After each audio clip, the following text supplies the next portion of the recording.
माननीय अध्यक्ष जी, जब से हमारी सरकार आई है तब से बहुत सारे महत्वपूर्ण मामलों में बहुत सारे ऐतिहासिक निर्णय हमने लिए हैं और राज्य में जो बहुत लंबे समय से जन भावनाएं थी, लोगों की अपेक्षाएं थी, उनके अनुरूप हम लगातार निर्णय लेते रहे हैं। तब मन में कहीं ना कहीं एक बात उठती थी कि हम उत्तराखंड के जो संसाधन हैं, उत्तराखंड की जो जमीनें हैं, उनको भूमाफियाओं से बचाने के लिए और विभिन्न प्रयोजनों से जिन्होंने भूमि की खरीद फरोख्त की है और जिन प्रयोजनों के लिए उन्होंने भूमि की खरीद की है उसमें उन्होंने उसका उपयोग नहीं किया है, बल्कि ऐसे स्थानों पर उसका दुरुपयोग हुआ है। हमारे सामने दो समस्याएं थी। पहली ये कि उत्तराखंड में पहाड़ी इलाकों के साथ साथ मैदानी जिले भी हैं, जिनकी वहाँ की भौगोलिक परिस्थितियाँ और वहाँ की चुनौतियाँ और समस्याएं अलग अलग हैं, परिस्थितियाँ भिन्न हैं। दूसरा, उत्तराखंड में आने वाले असल निवेशक, उनको भी कोई समस्या न हो, क्योंकि बड़ी संख्या में आज हम औद्योगिकरण की ओर भी जा रहे हैं। जब से अटल जी ने हमारे प्रदेश के लिए एक विशेष औद्योगिक पैकेज अपनी सरकार के समय में दिया था, तब से राज्य के अंदर बहुत तेजी से औद्योगिकरण हुआ, इंडस्ट्री आई, अनेक बड़ी बड़ी कंपनियां आई, बड़े बड़े समूह आए। वह भी नहीं रुकना चाहिए। इसलिए मुझे प्रसन्नता है कि हम इन सभी मुद्दों को समाहित करते हुए उत्तराखंड में एक सख्त एवं तार्किक भू कानून की, या मैं कहूं कि भू सुधार की नींव रखें, उसकी एक शुरुआत करें।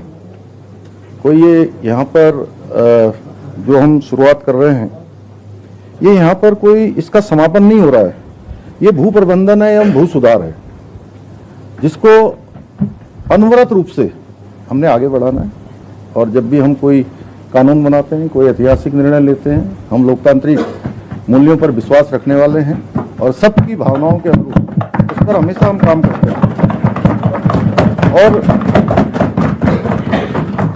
आदरणीय अध्यक्ष महोदय, पिछले कुछ वर्षों में ये देखा जा रहा था कि प्रदेश के बाहर से लोगों द्वारा विभिन्न उपक्रम स्थापित करने के लिए और स्थानीय लोगों को रोजगार देने के नाम पर भूमि खरीदकर उसको अन्य प्रयोजनों के लिए प्रयोग किया जा रहा था।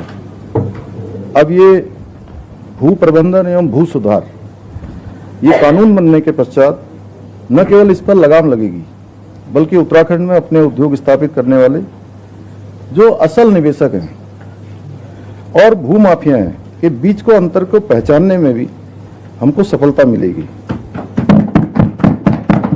और हमने पिछले दिनों सरकारी वन भूमि अवैध अतिक्रमण हटाने के लिए पूरे राज्य में अतिक्रमण हटाओ अभियान भी चलाया था, जिसमें अभी तक 3461.77 एकड़ वन भूमि से अवैध कब्जा हटाने का कार्य भी इसमें किया गया है। उत्तराखंड के राज्य के इतिहास में पहली बार हुआ है कि हमारी सरकार ने वन भूमि पर इतना बड़ा अवैध कब्जों को हटाने का अभियान चलाया। ये निश्चित रूप से ये इकोलॉजी और इकोनॉमी दोनों को संरक्षित करने का काम करेगा, दोनों में बैलेंस का काम करेगा। और राज्य के जो हमारे कृषि एवं औद्योगिक प्रयोजन हेतु भूमि की क्रय की अनुमति जो कलेक्टर के स्तर से दी जाती थी, उसे अब 11 जनपदों में समाप्त कर केवल जनपद हरिद्वार और उधम सिंह नगर में राज्य सरकार के स्तर से निर्णय लिए जाने का प्रावधान किया है। और किसी भी व्यक्ति के पक्ष में स्वीकृत सीमा 12.5 एकड़ से अधिक भूमि अंतरण को 11 जनपदों में समाप्त कर केवल जनपद हरिद्वार एवं उधम सिंह नगर में राज्य सरकार के स्तर पर निर्णय लिए जाने का भी प्रावधान इस विधेयक में किया है।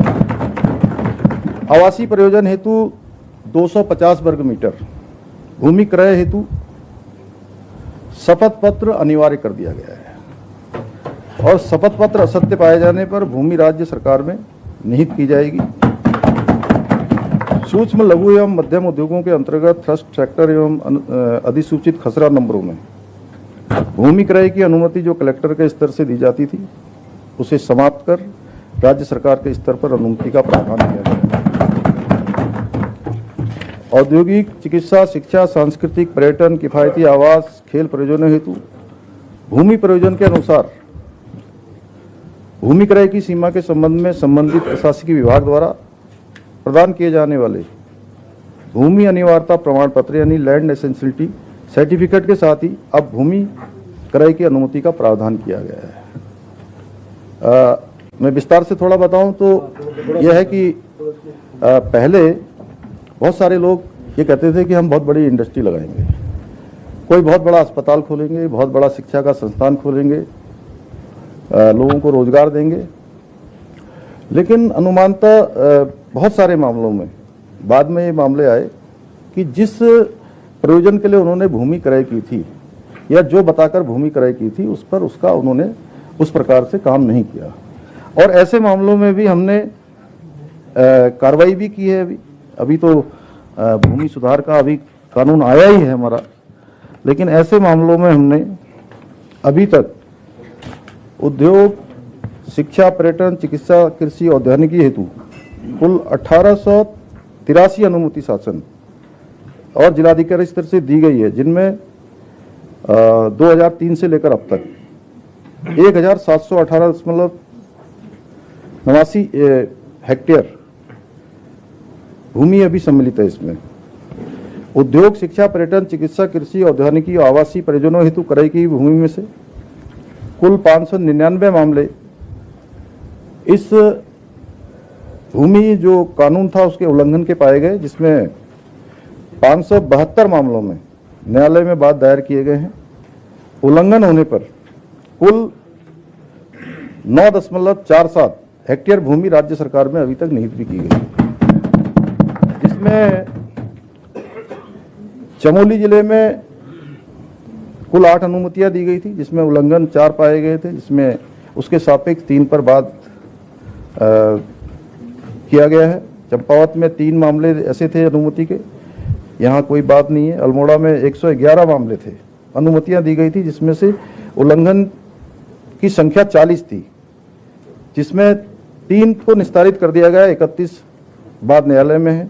बागेश्वर में 22 अनुमतियां दी गई हैं, जिसमें से 16 उल्लंघन के मामले पाए गए हैं, जिसमें 16 में ही न्यायालय में बाद है और एक का निस्तारण कर दिया गया है। पिथौरागढ़ में 2 मामले थे, दोनों में से कोई उल्लंघन नहीं पाया गया। पौड़ी गढ़वाल में 78 मामलों में से 67 मामलों में उल्लंघन के पाए गए हैं, जिसमें से 59 पर बात दायर हुआ है और 8 को निस्तारित कर दिया गया है। रुद्रप्रयाग में 4 अनुमतियां दी गई हैं, चारों में कोई उल्लंघन का मामला नहीं पाया गया। उत्तरकाशी में 9 अनुमतियां दी गई हैं, जिसमें से अभी ये सब के सब जो है ये बाद हमारे अभी न्यायालय में है। उधम सिंह नगर में 321 मामले थे, जिसमें से 41 उल्लंघन के पाए गए हैं और 41 में ये बात दायर हुए हैं। देहरादून में ये अलग अलग हैं, चूंकि अनुमतियां 186 हैं, जिसमें से 266 में उल्लंघन के मामले पाए गए हैं और ये 266 के 266 ये जो है अभी उल्लंघन के बादों में जो है ये न्यायालय में मामला है। हरिद्वार में 931 अनुमतियां दी गई हैं, जिसमें से 39 में उल्लंघन पाया गया है, इसमें से 30 न्यायालय में चल रहा है।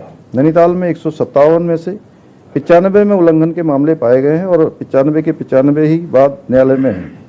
टिहरी में 51 में से 18 और 18 उल्लंघन के मामले बाद के जो है न्यायालय में है, 1 मामले में निस्तारण किया गया है। कुल मिलाकर ये कुल अनुमतियां 1883 हैं, जिसमें से 599 अभी तक उल्लंघन के पाए गए हैं, जिसमें से 572 बाद न्यायालय में है और 16 को निस्तारित किया गया है और 9.4706 हेक्टेयर राज्य सरकार में ये भूमि निहित की गई है। इसी प्रकार से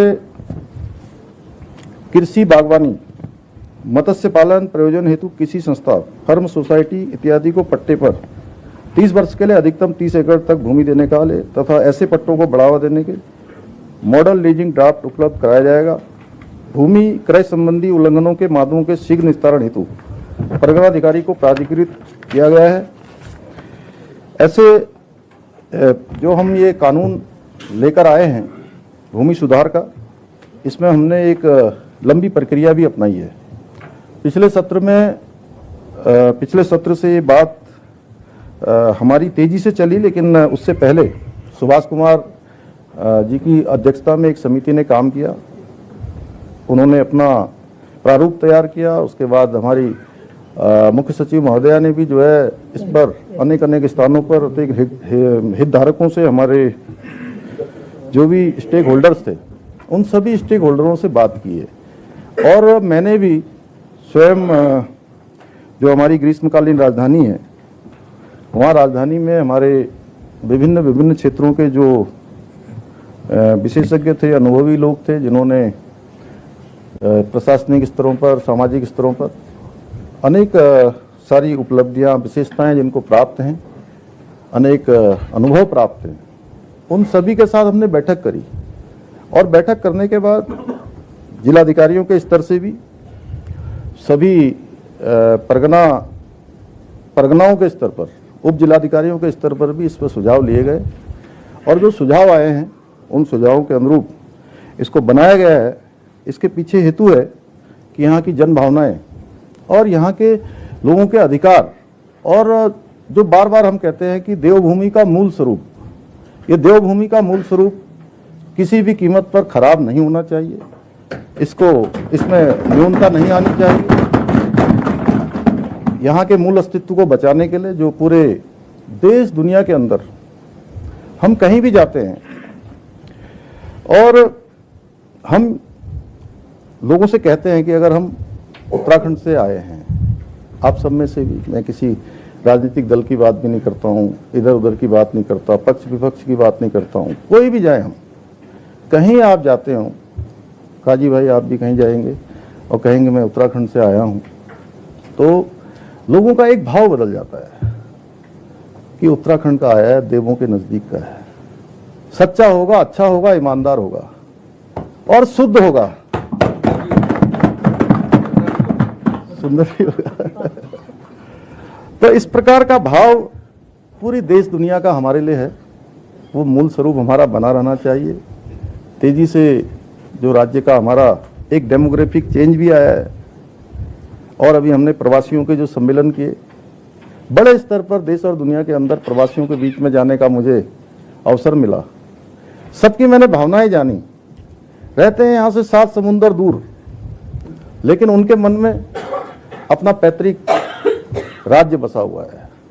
आज जब हम राज्य के अंदर कोई भी निर्णय लेते हैं तो बहुत सारे फोन कॉल्स आते हैं, बहुत सारे ईमेल्स आते हैं, आप सब लोगों को भी आते होंगे, सबको आते हैं, और वो सब गौरवान्वित होते हैं। और इस समय की देश काल परिस्थिति और लोगों की जन भावनाओं के अनुरूप हमने इसमें प्रावधान किया। ये कोई अंत नहीं है, एक शुरुआत है।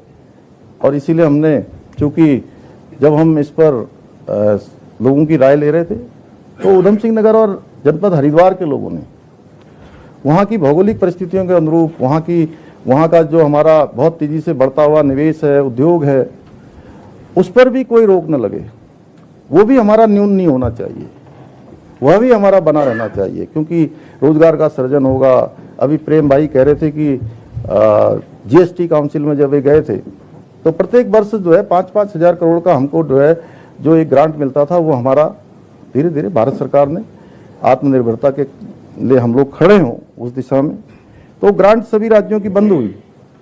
लेकिन उसके बावजूद भी आप देख रहे होंगे कि हमारा बजट 1 लाख करोड़ से भी अधिक का हो गया, एक बड़ी उपलब्धि है। और पूंजीगत व्यय में भी हमने 14,000 करोड़ से भी ज़्यादा की धनराशि का प्रावधान किया है।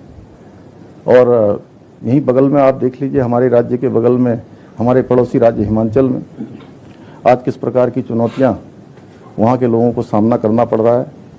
इसलिए हमको ये सुधार भी करने हैं, निवेश भी लाना है, इकोलॉजी भी चाहिए हमको और इकोनॉमी भी चाहिए, तो दोनों का संतुलन बना रहे, इसलिए हमने ये भूमि सुधार, भूमि प्रबंधन का ये प्रस्ताव इस विधानसभा में प्रस्तुत किया है।